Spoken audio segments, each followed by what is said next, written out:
Welcome to part 6 in our series of the questions Jesus asked. This is the final in this series. We have looked at this very effective method that Jesus used to challenge those with whom he came in contact. These were questions that delved deep into the minds of his disciples, his followers, and his detractors to find the meaning behind their actions, their attitudes, and their adverse views. Each week we have looked at 5 different questions that Jesus had asked during the course of his ministry. Last week in part 5, we asked from Matthew chapter 20 and verse 15, "Do you begrudge my generosity?" In Mark 12:16, Jesus asked, "Whose likeness and inscription is this?" In John 13:38, Jesus asked, "Will you lay down your life for me?" And in Luke 17:18, "Was not one found to return and give thanks to God except this foreigner?"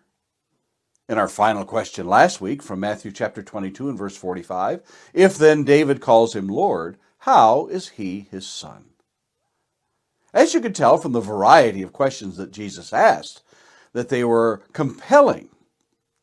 This week we'll look at 5 more questions, the final 5 that we will look at, and they are in order of our presentation tonight. John chapter 18, verse 11. "Shall I not drink the cup that the Father has given me?" Luke 22:48. "Judas, would you betray the Son of Man with a kiss?" Matthew chapter 27 and verse 46. Jesus asked on the cross, my God, why have you forsaken me?" Following Jesus' resurrection, he asked his disciples in Luke 24:46, "Was it not necessary that the Christ should suffer these things?" And among the final questions that Jesus asked that are recorded in the Gospels is found in John chapter 21, verse 17. "Simon, son of John, do you love me?" I hope that you have asked yourself during the course of these questions if they are as relevant today to us as when this most remarkable of teachers asked them nearly 2,000 years ago. Now, let's begin our final class tonight.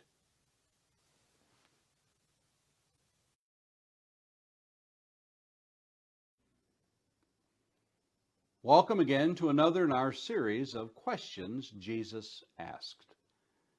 Our question today comes from the Gospel of John, chapter 18, verse 11. "Shall I not drink the cup that the Father has given me?" To give our question its context, we'll be reading verses 1 through 11 of John chapter 18. When Jesus had spoken these words, he went out with his disciples across the brook Kidron, where there was a garden, which he and his disciples entered. Now Judas, who betrayed him, also knew the place, for Jesus often met there with his disciples. So Judas, having procured a band of soldiers and some officers from the chief priests and Pharisees, went there with lanterns and torches and weapons. Then Jesus, knowing all that would happen to him, came forward and said to them, "Whom do you seek?" They answered him, "Jesus of Nazareth." Jesus said to them, "I am he." Judas, who betrayed him, was standing with them. When Jesus said to them, "I am he," they drew back and fell to the ground. So he asked them again, "Whom do you seek?" And they said, "Jesus of Nazareth." Jesus answered, "I told you that I am he. So if you seek me, let these men go." This was to fulfill the word that he had spoken. "Of those whom you gave me, I have lost not one." Then Simon Peter, having a sword, drew it and struck the high priest's servant and cut off his right ear. The servant's name was Malchus. So Jesus said to Peter, "Put your sword into its sheath. Shall I not drink the cup that the Father has given me?"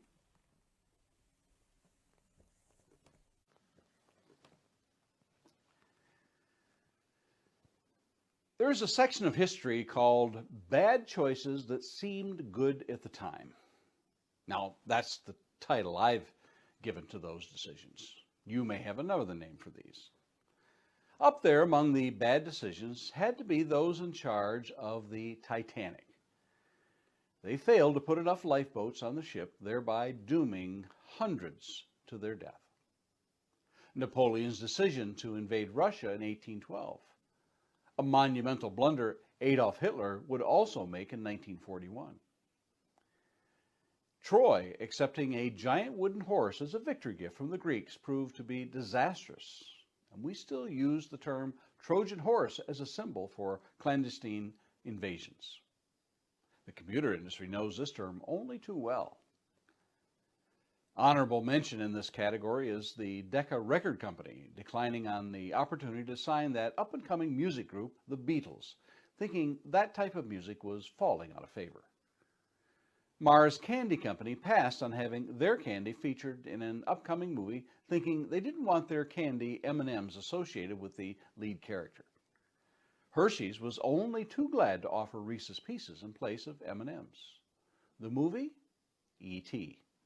And the sale of Reese's Pieces jumped 65% the same month the movie was released.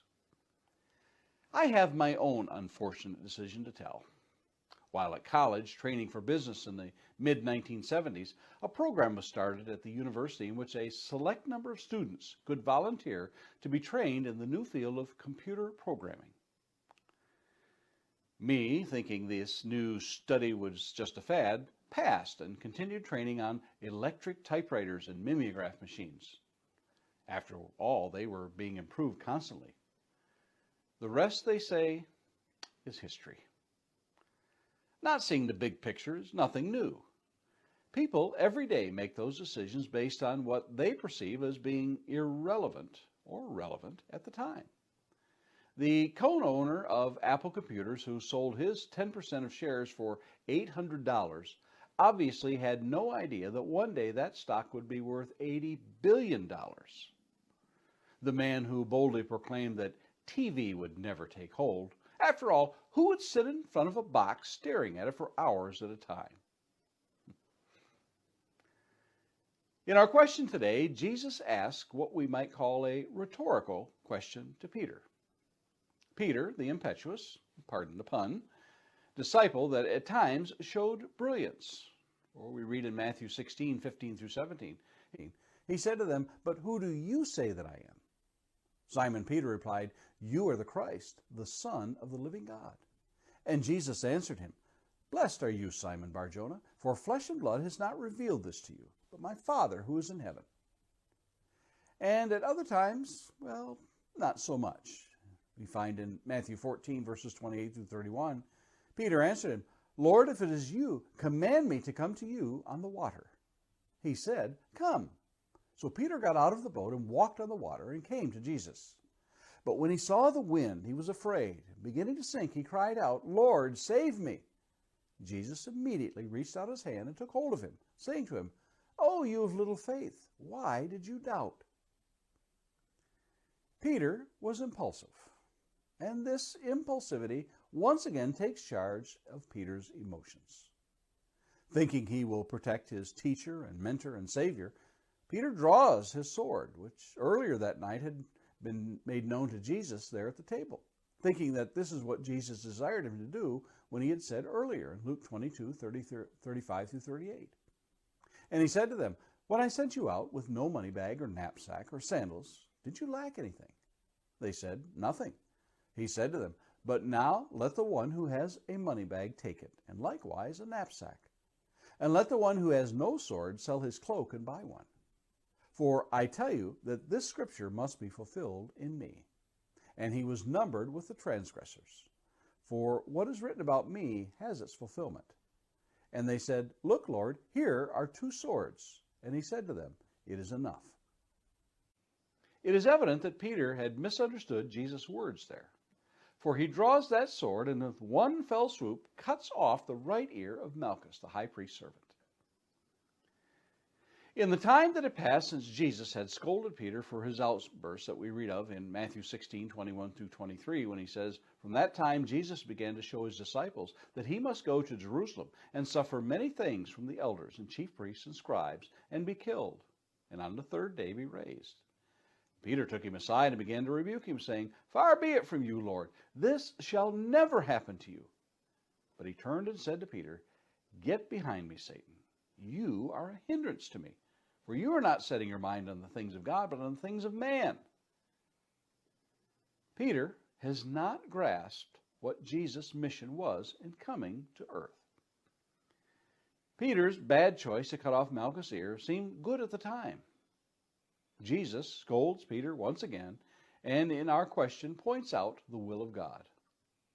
So Jesus said to Peter, "Put your sword into its sheath. Shall I not drink the cup that the Father has given me?" Yet Peter is in good company when it comes to making bad choices based on what is thought to be the right thing to do. In the Old Testament, Sarah sought to hurry along God's will by giving Hagar to Abraham, that he might have an heir.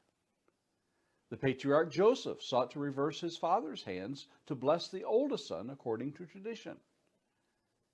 David thought it was his duty to build the temple for the Lord. And on we could go. To think we know the will of the Lord by manipulating the course of history can be an humbling experience. Many have tried and failed. We see only with dimmed eyes, thinking the path of ease and the least amount of stress is the way to go. Surely, we boast, our way is best. Have you had such experiences? And what did you learn?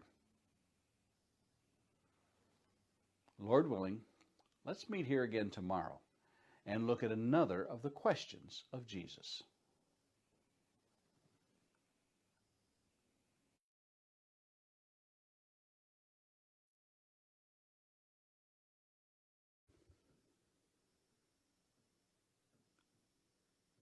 Welcome again to another in our series of questions Jesus asked.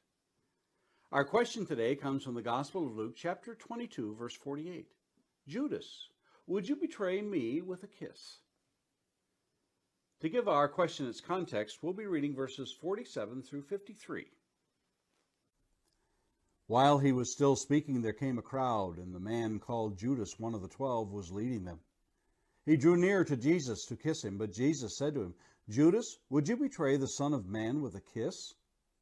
When those who were around him saw what would follow, they said, 'Lord, shall we strike with the sword?' And one of them struck the servant of the high priest and cut off his right ear. Then Jesus said, 'No more of this.' And he touched his ear and healed him. Then Jesus said to the chief priests and officers of the temple and elders who had come out against him, 'Have you come out as against a robber with swords and clubs? When I was with you day after day in the temple, you did not lay hands on me. But this is your hour and the power of darkness.'"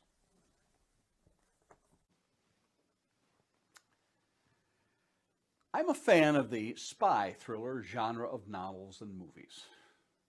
One of my favorites is John le Carre's The Spy Who Came In from the Cold. It's a Cold War era novel that became a movie by the same name. Many consider it one of, if not the best spy novel ever written.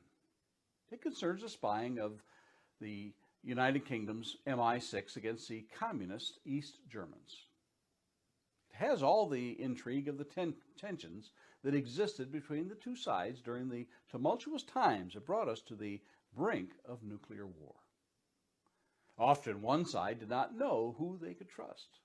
Spies, and double agents, moles, informants, and more added to the suspense. It was not unusual for those who were thought to be trusted and loyal agents to, in fact, be working for the other side. You come to expect that someone in a spy novel or movie is a double agent who really is working for the other side. It is amazing that the reasons behind why someone would switch sides isn't always ideological in nature. Not surprising that one of the reasons, if not the leading reason, is money. It was a common denominator among those who would turn against their country. Good old-fashioned greed. In Lydia R. Wilson's research of what motivated those who committed espionage, she studied some of the most notorious spies who were caught and revealed the reasons.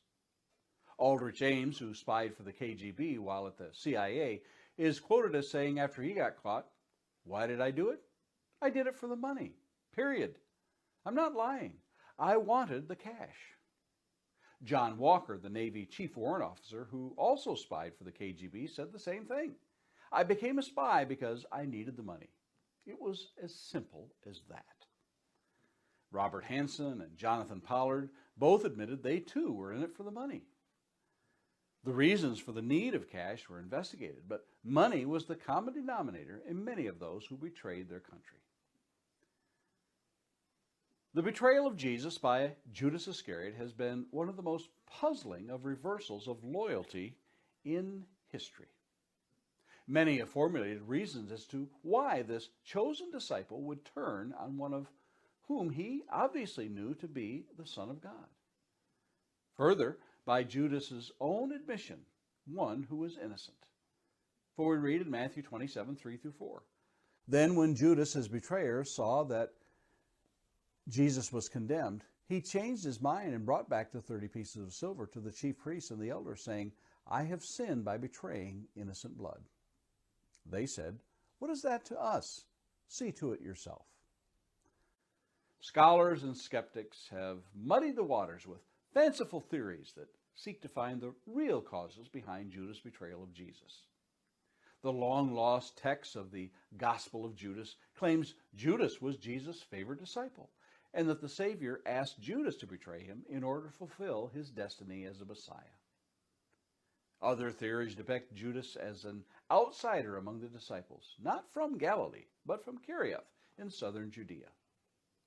Others suggest Judas was a member of the Jewish rebels known as the Sicarii, or daggermen, who wanted to throw off the chains of the Roman occupation.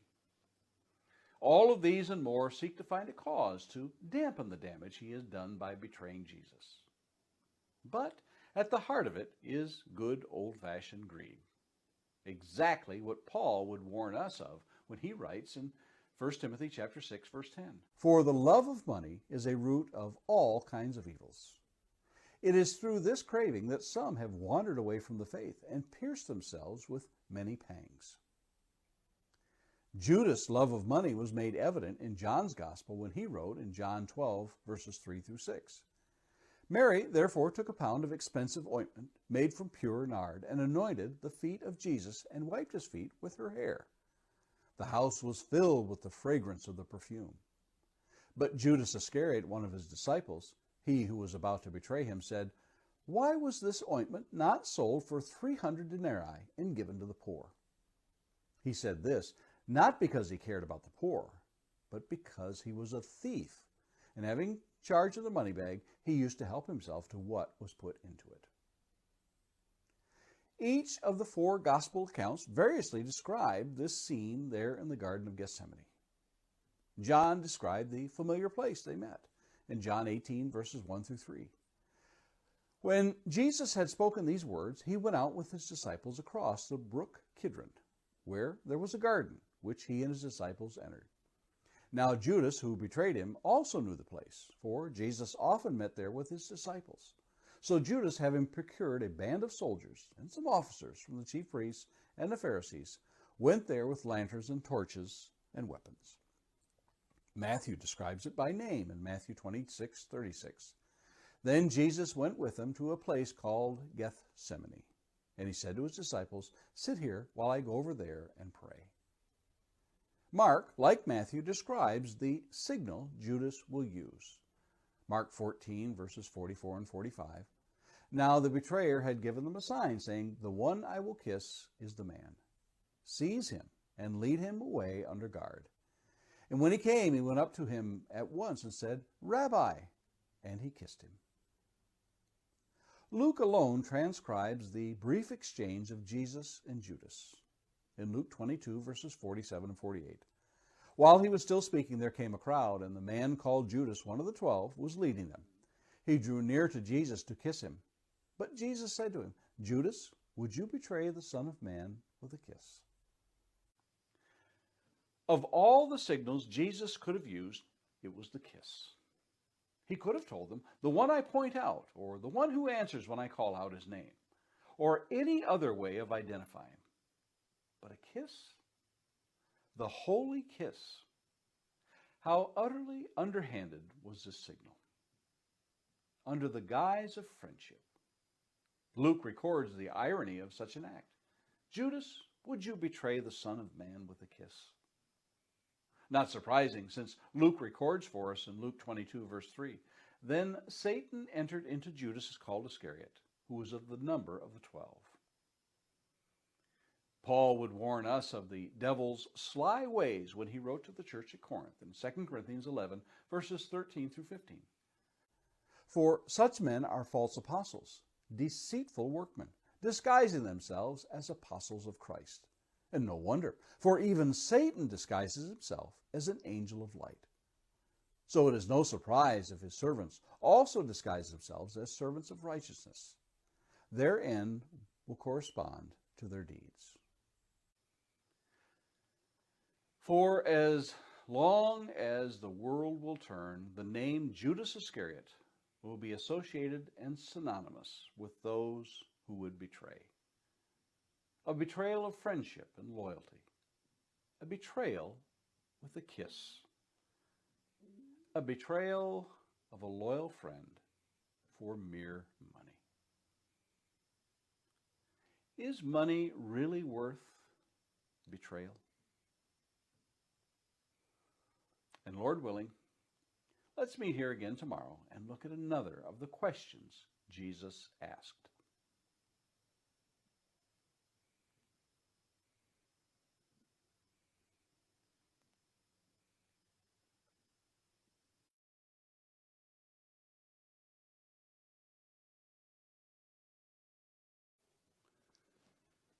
Welcome again to another in our series of questions Jesus asked. Our question today comes from the Gospel of Matthew, chapter 27, verse 46. My God, why have you forsaken me? To give our question its context, we'll be reading verses 45 through 50 of Matthew, chapter 27. Now from the 6th hour there was darkness over all the land until the 9th hour.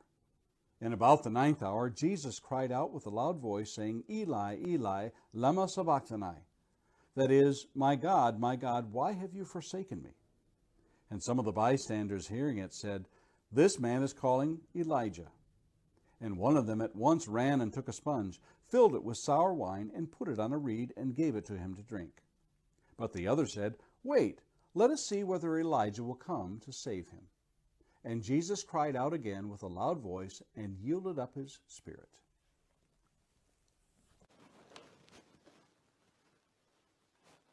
Just a few short years ago, I was fortunate to have experienced a total eclipse. That time when the new moon passes directly between the sun and the earth, a solar eclipse. A lunar eclipse is when the earth passes directly between the sun and the full moon. In order to experience the full effects of a solar eclipse, you must be at the right place at the right time. And that is precisely where my wife and I were on August 21st, 2017, just west of Gatlinburg, Tennessee.